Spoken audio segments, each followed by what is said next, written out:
Está no ar o MPTV, um programa do Ministério Público do Maranhão em parceria com a TV Assembleia.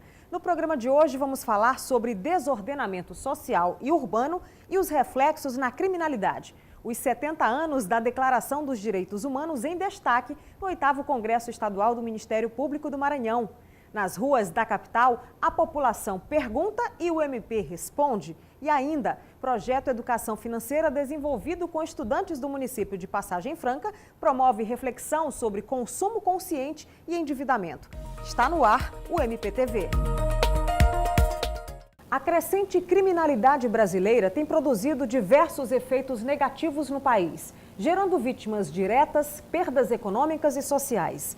São inúmeras as hipóteses que versam sobre os determinantes da violência urbana, mas uma em especial chama a atenção, aquela que associa a incidência criminal urbana a formas diversas de desorganização e falta de coesão social. Sobre este assunto, eu converso agora com o promotor de justiça Cláudio Guimarães, titular da 24ª Promotoria de Justiça Especializada de Controle Externo da Atividade Policial de São Luís. Olá, promotor, seja bem-vindo ao MPTV. Muito obrigado, eu agradeço o convite e a cessão do espaço para discutir esse assunto que eu acho de extrema relevância para o combate à violência e à criminalidade. Promotor, o espaço urbano pode ser considerado um fator inibidor ou potencializador da atividade criminosa? Bem, desde o início do século XX, que os sociólogos têm estudado essa matéria. E esses estudos foram muito desenvolvidos na cidade de Chicago. Então, no início do século XX, dizia-se que a cidade de Chicago era a cidade mais estudada no mundo. Por quê? Porque foi fundada em Chicago a Universidade de Chicago, com a doação do Rockefeller. E a cidade passava por um intenso processo de industrialização, e isso trouxe a reboque uma imigração acentuada e um nível de violência urbana muito grande. E isso aguçou a curiosidade dos sociólogos que foram estudar essa matéria. E em resposta à sua pergunta, toda essa sociologia defende que a desorganização social aliada à desorganização urbana estão intrinsecamente ligadas, relacionadas à violência criminal de determinados tipos de delitos. Porque você não vai ser nas favelas brasileiras que você vai encontrar delito de lavagem de dinheiro, de corrupção. E, na verdade, os delitos aos quais se reportavam os sociólogos de Chicago e aos quais eu me reporto são esses delitos de violência urbana, dessa violência que atinge os moradores da cidade de maneira mais direta, como homicídios, roubos, furtos, depredações, dano ao patrimônio público. É desse tipo de delito que nós estamos falando. Para que o nosso telespectador possa entender com clareza, o senhor falou a respeito dessa teoria, da desorganização social. De que se trata essa teoria da desorganização social e urbana? Tá. O que é a desorganização social? A desorganização social, ela se inicia com as migrações. Então, as pessoas deixam as suas cidades de origem buscando melhores condições de vida na cidade grande, Sim. nas cidades que têm mais infraestrutura, melhores condições de transporte, de educação, de saúde. E em lá chegando essas pessoas, elas acabam tendo que se alojar, se alocar na periferia, na favela, rompendo com isso seus laços familiares, seus laços de vizinhança, chegando num território estranho. Então, toda essa configuração, essa construção de fatores, indica que os laços de controle social informal, que seriam aqueles laços com a comunidade, com a igreja, com as relações com as vizinhanças, eles vão se rompendo. E aliado a isso, a todo aquele entorno com uma carência profunda de urbanização, as pessoas vão morar em cima de palafitas, com esgoto a céu aberto. De qualquer jeito, né? De qualquer jeito, às vezes não tem nenhum teto sob o qual dormirem. E isso acaba, toda essa conjugação de fatores, esse interacionismo com essas condições e com as condições de violência, acabam estimulando, como um próprio fator preponderante, para que elas também cometam atividades criminosas. O senhor concorda que a conduta criminal, num caso como esse, é uma conduta aprendida e não assim de forma hereditária, como alguns pensadores têm essa ideia? Essa questão da criminalidade tendo origem na própria pessoa, por questões fisiológicas, físicas, como queria o médico César Lombroso, isso já está ultrapassado, apesar de existirem estudos que estão tentando mapear determinados tipos de delitos com determinadas características físicas das pessoas, mas está totalmente ultrapassado, que ainda insistem, e com razão, naquela questão da índole, por que duas pessoas da mesma família, com a mesma condição de criação, uma opta por uma vida fora do crime, a outra opta por ser criminoso. Então ainda existem investigações nesse sentido, mas de forma mais geral, eu acho que as outras explicações sobre as origens da atividade delitiva, elas explicam de maneira mais geral, mais panorâmica essa questão. Então eu, particularmente, me filio a esse entendimento desenvolvido no seio da Escola de Chicago, que vê o interacionismo simbólico como a principal explicação, que é justamente essa questão das influências do meio externo, aliadas essas influências aos fatores de tensão, que seria isso. Hoje há uma pressão muito grande para que as pessoas só recebam a etiqueta de bem-sucedidas se elas alcançarem determinado nível de consumo. Sim. E nós sabemos que nem todas as pessoas podem ter carro, podem ter bens de alto valor econômico, mas a pressão sobre essas pessoas é essa. Então, o que a gente vê na mídia, no dia a dia, é que você só é bem sucedido se você usar roupas caras, roupas de grife, tiver um bom carro, frequentar lugares caros. E isso exerce uma pressão sobre todas as pessoas, não só para aquelas pessoas que têm esse poder aquisitivo, como, sobretudo, para as que não têm. Então, você está ali num entorno em que a pessoa vê que a pessoa mais bem-sucedida ali daquela comunidade é o traficante. É ele quem dispõe de dinheiro, de poder, de prestígio. Então, conjuga-se isso, toda essa influência, e as pessoas acabam optando pelo crime. E isso para não falar na omissão do poder público, que não apresenta qualquer alternativa para essa juventude. Então, qual é a alternativa que o jovem da periferia hoje tem, o jovem pobre? Ele pode optar pelo PCC, ou pelo PCM, ou pelo bonde dos 40, ele não pode, não há mais a opção entre o lícito e o ilícito. Essa é a realidade que permeia as cidades brasileiras. Ou seja, então seria extremamente importante a ação integrada das instituições no sentido de promover uma fiscalização desse ordenamento urbano, né? Olha, mais do que a fiscalização, porque não adianta você fiscalizar o que não existe. Nós não temos ordenamento urbano. Nós temos uma profunda desordem urbana. Hoje você vai aí, não precisa ir na periferia, vamos trazer aqui a análise para a realidade de São Luís. Sim. Nossas calçadas, nossas praças, nossos espaços públicos estão todos tomados de maneira absolutamente desordenada. Você não consegue hoje andar numa calçada de São Luís sem que exista um comércio informal, irregular. Sim. Então, isso é um problema de difícil solução, porque aquelas pessoas ali também estão tentando ganhar o pão de cada dia. E o que é pior é que, aliado a tudo isso, ainda há o interesse político pelo voto. O primeiro interesse que os políticos têm é em se reelegerem, é em terem sobrevivência política. Os interesses da cidade, os interesses dos cidadãos, vêm em segundo e terceiro plano.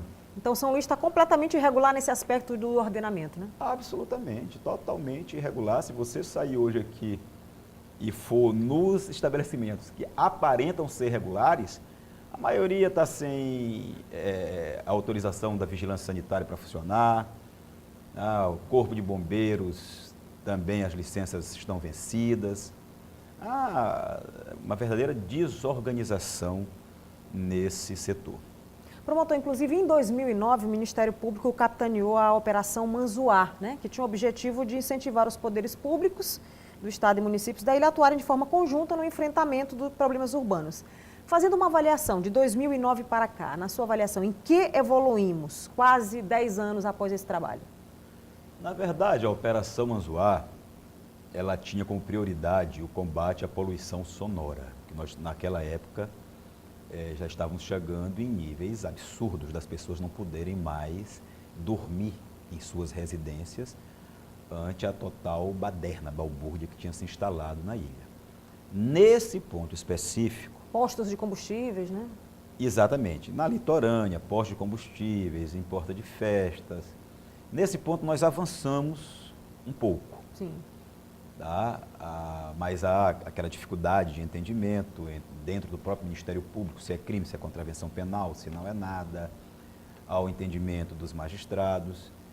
Então, enquanto não houver um pacto social para avanço das condições de habitabilidade e de urbanismo da cidade, vai ficar muito difícil que a gente consiga chegar em níveis mínimos de convivência social. Na minha percepção, o que eu vejo no dia a dia aqui da cidade de São Luís é um aumento na degradação das condições de vida, em todos os níveis. Promotor, inclusive essa questão essa relação entre a desorganização social e a criminalidade foi objeto do seu estudo de doutorado, né? Como foi isso? Não, na verdade, eu já tenho um doutorado Sim. pela Universidade Federal de Pernambuco em Direito Penal, um outro doutorado em Criminologia pela Universidade Federal de Santa Catarina. Sim. E agora o Ministério Público está estudando a possibilidade de implantar promotorias de segurança pública. E eu me dispus e pedi autorização para o Ministério Público, foi autorizado, que eu fizesse, na verdade, um mestrado em gestão de segurança pública. Sim. Com o intento de trazer as experiências inovadoras e experiências bem-sucedidas. Mormente da Europa, eu estou fazendo esse curso na cidade de Lisboa, no Instituto Superior de Ciências Policiais e Segurança Interna, e fui em busca de subsídios para que pudéssemos, aqui no Ministério Público do Estado do Maranhão, instalar essas promotorias de segurança pública com o que há de mais moderno, de mais novo nessa área. Tá? Então, na verdade, eu tive que voltar um pouquinho, porque o único curso disponível Sim. dentro das cidades que eu pesquisei era esse na cidade de Lisboa. E aproveitando que eu já estava lá em Lisboa, eu acabei apresentando um projeto na Universidade de Lisboa, que é uma das universidades mais prestigiadas da Europa, para fazer o pós-doutorado. Sim. Então agora estou em fase de conclusão do mestrado e estou fazendo também pós-doutorado nessa área de desorganização urbana e criminalidade. E quais são os fatores que podem contribuir para que a gente possa atingir essa ordem social? Quais os apontamentos que a gente tem perspectiva? Tudo começa com vontade política, porque tudo tem que ser desenvolvido através de políticas públicas, do que eu chamo de políticas públicas de segurança cidadã. Certo. Então nós temos que desenvolver políticas que enalteçam, que respeitem, que viabilizem os direitos sociais fundamentais previstos na Constituição Federal e, a partir daí, desenvolver, a partir de estudos realizados nas comunidades que sofrerão intervenção, quais são as principais demandas daquela comunidade. Então, o poder público tem que se aliar à comunidade, aos moradores, ouvi-los, saber o que se está precisando, mas com o objetivo principal de disponibilizar para aquelas pessoas alternativas às ilegalidades, alternativas ao crime, que o poder público leve cidadania a esses locais. Se eu lhe perguntar, me diga aí uma praça que você conheça aí na periferia que tem um programa público de inclusão digital, de arte, de esportes. Países muito mais avançados do que o Brasil têm desenvolvido constantemente programas de esportes contra o crime, artes contra o crime.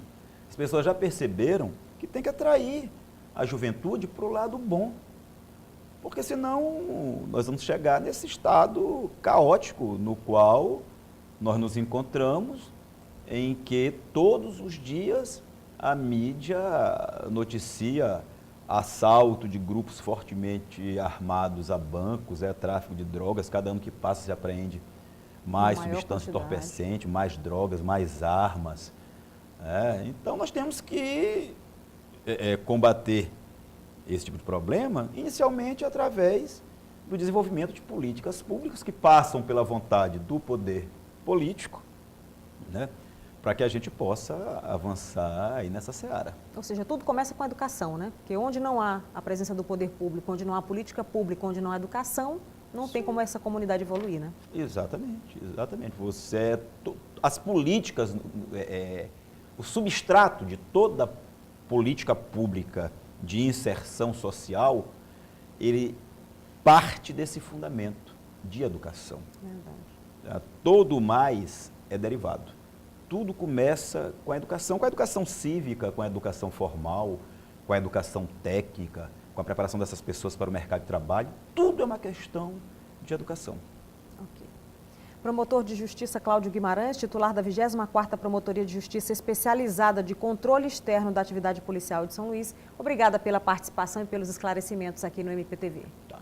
Da mesma forma, eu agradeço pela cessão do espaço para que a gente possa discutir essa ideia que, no meu entendimento, é a ideia que pode efetivamente trazer avanços nessa esfera de combate à violência estrutural como forma de você combater a violência criminal. Obrigada. Bom dia, eu gostaria de saber se eu posso exigir que o meu filho seja matriculado na escola pública mais próxima à minha casa. Sim, dona Cátia, pode sim.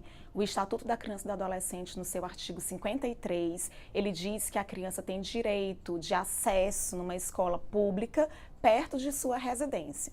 Quando não é possível que essa escola seja próxima à residência do aluno, o poder público tem o dever de dar o transporte escolar público e de qualidade. Então, a gente vê aí também que o transporte escolar é uma forma de garantir essa gratuidade do ensino, porque ela não se refere somente à não cobrança de taxas na escola, mas também que o aluno, para que permaneça na escola, para que tenha acesso à escola pública e gratuita, ele possa se deslocar a ela sem precisar despender recursos.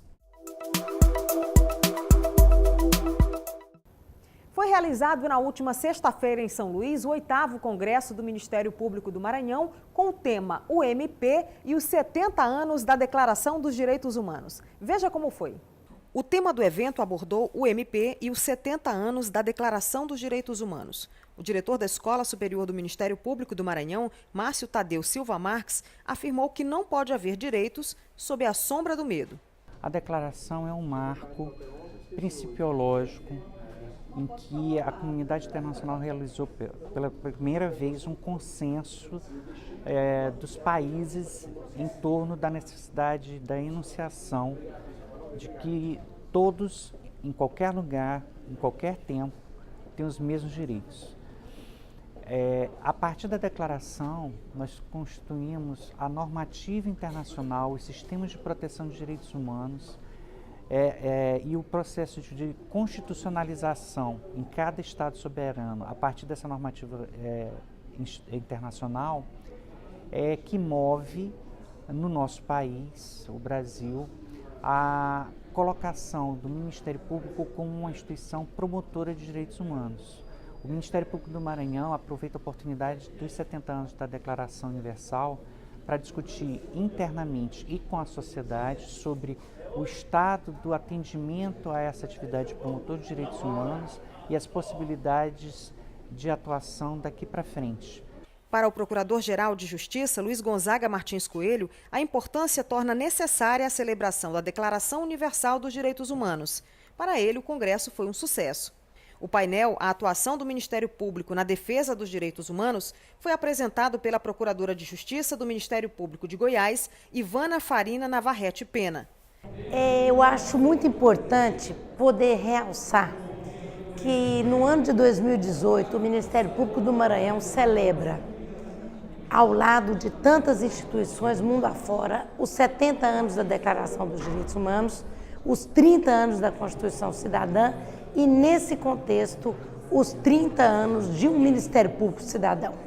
Isso significa enfatizar, relembrar que o Ministério Público, concebido pelo Constituinte em 88, ele recebeu a tarefa de defender o regime democrático. E o regime democrático brasileiro tal como estabelecido na Constituição, que comemora 30 anos, ele tem como fundamento a dignidade da pessoa humana. Daí que, se nas relações internacionais dessa República a prevalência dos direitos humanos é uma regra e ao Ministério Público cumpre defender essa ordem jurídica, o regime democrático, nós estamos sempre vinculados, compromissados com a defesa dos direitos humanos na tarefa de promover justiça. Promover justiça com a defesa do regime democrático e a prevalência dos direitos humanos. A ex-procuradora-geral de Justiça, Elimar Figueiredo, em sua participação, traçou um panorama histórico das constituições brasileiras. Acho de uma importância exponencial, porque o Ministério Público incumbe zelar pelo respeito dos poderes públicos, dos serviços de relevância pública, aos direitos assegurados na Constituição. E entre eles estão todos os direitos à vida, à liberdade, à dignidade da pessoa humana, enfim, tudo aquilo que consta da nossa Carta, como princípios fundamentais. O evento foi encerrado pela Procuradora-Geral da República e presidente do CNMP, Raquel Elias Ferreira Dodge, que proferiu a palestra O Ministério Público e a Efetivação dos Direitos Humanos. A declaração, ela estabelece o ideal de paz mundial, o ideal de igualdade de todos perante a lei, proclama a dignidade da pessoa humana, mas compete a instituições como o Ministério Público implementar este ideal e fazer valer os direitos assegurados, tanto na declaração quanto nas legislações domésticas, como a Constituição brasileira, que regulamentam esses direitos. Estas e outras notícias você confere no nosso site www.mpma.mp.br. E no próximo bloco, projeto Educação Financeira desenvolvido com estudantes do município de Passagem Franca promove reflexão sobre consumo consciente e endividamento. É um instante só.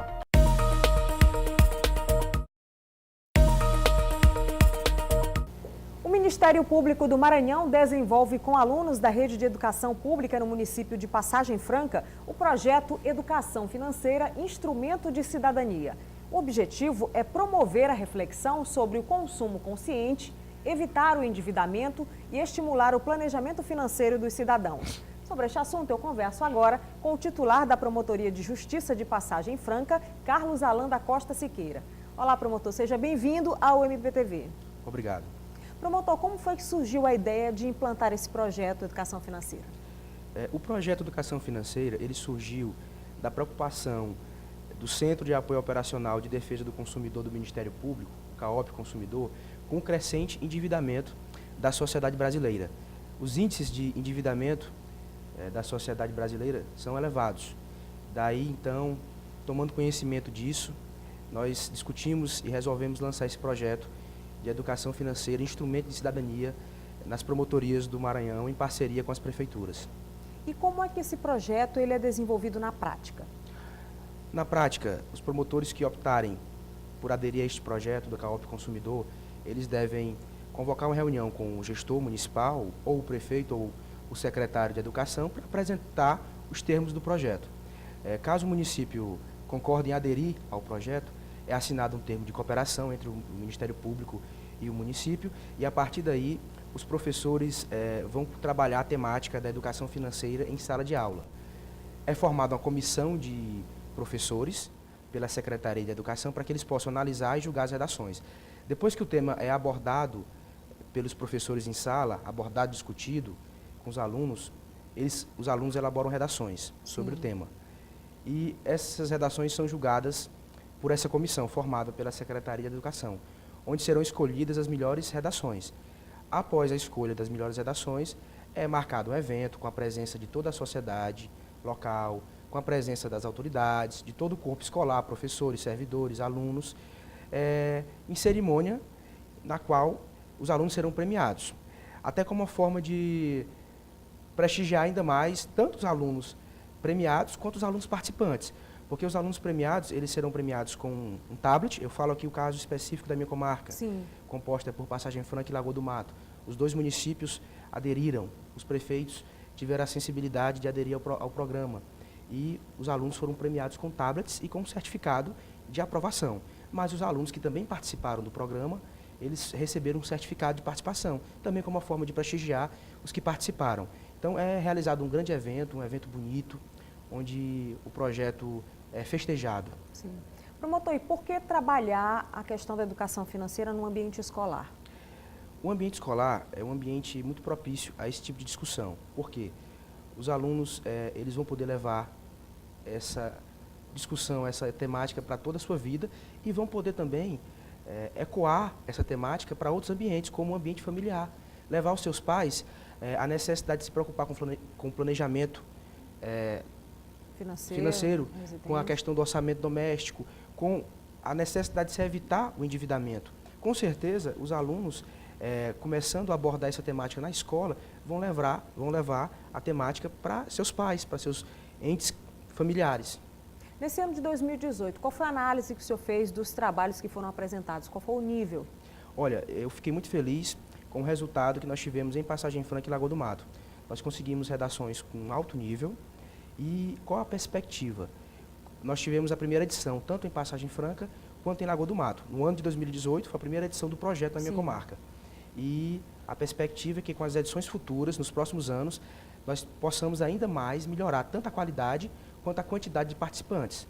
Para o primeiro ano, os resultados foram excelentes. Eu andei conversando com alguns professores que fizeram parte da comissão julgadora e eles ficaram muito satisfeitos com o potencial dos alunos quando são estimulados a provocados a pensar, a discutir e a escrever sobre algum tema específico. Esse projeto deve ter continuidade agora em 2019, né? Sim. Os municípios que integram a minha comarca, eles já firmaram um compromisso conosco de dar seguimento ao projeto nos anos seguintes. E alguns municípios vizinhos. Nós temos Paraibano, que aderiu, nós temos Buritibravo, que também aderiu, e é um projeto muito bonito que fomenta a leitura, a escrita. Além de debater essa questão da educação financeira, da importância de se discutir o uso racional do dinheiro, tem também a ideia de estimular a escrita, de estimular a leitura, de estimular um raciocínio mais crítico.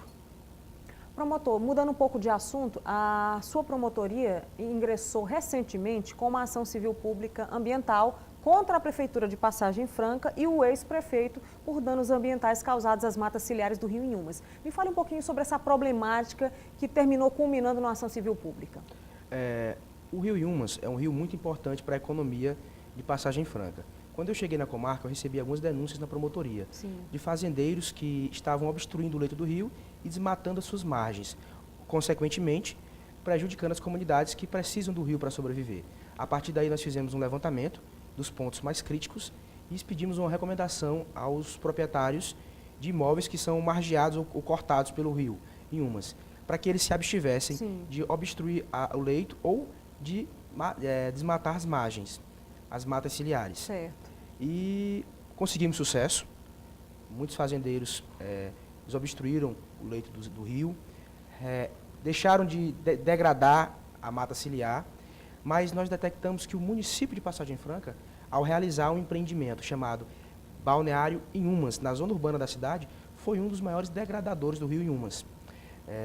A partir daí, nós instauramos um procedimento, começamos a investigar e apurar este dano ambiental praticado pelo próprio município de Passagem Franca na zona urbana. Que tipo de prejuízo, por exemplo, a construção desse balneário trouxe ao meio ambiente daquela região? A construção do balneário prejudicou a APP, Área de Preservação Permanente. As matas ciliares do rio Inhuma são consideradas áreas de preservação permanentes, protegidas por lei. E ao desmatar as margens do rio, no perímetro do balneário, causou um prejuízo a essa área legalmente protegida. Sem falar isso, alterou o curso normal do rio e tornou as águas correntes, deixou que as águas correntes ficassem parcialmente estagnadas, prejudicando o fluxo migratório dos peixes. Sim. Quando o Ministério Público tomou conhecimento dessa situação, que tentou um contato com a Prefeitura, eles se explicaram, disseram se havia um estudo de impacto ambiental antes da construção desse balneário? No procedimento que eu instaurei para apurar esse dano, ficou documentado que o município não realizou o prévio estudo de impacto ambiental, demonstrando uma certa despreocupação, descaso com a preservação ambiental desse corpo hídrico que é de suma importância para o município. Então não houve uma preocupação anterior, simplesmente foi construído. Simplesmente foi construído. E o que é que o Ministério Público está pedindo especificamente nessa ação? Olha, nós estamos pedindo a reparação dos danos materiais e morais.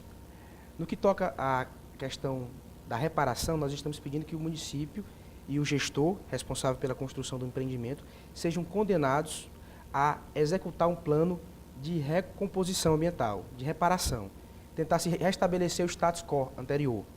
Caso isso não seja possível, que o juiz, que o judiciário, arbitre um valor a título de compensação ambiental.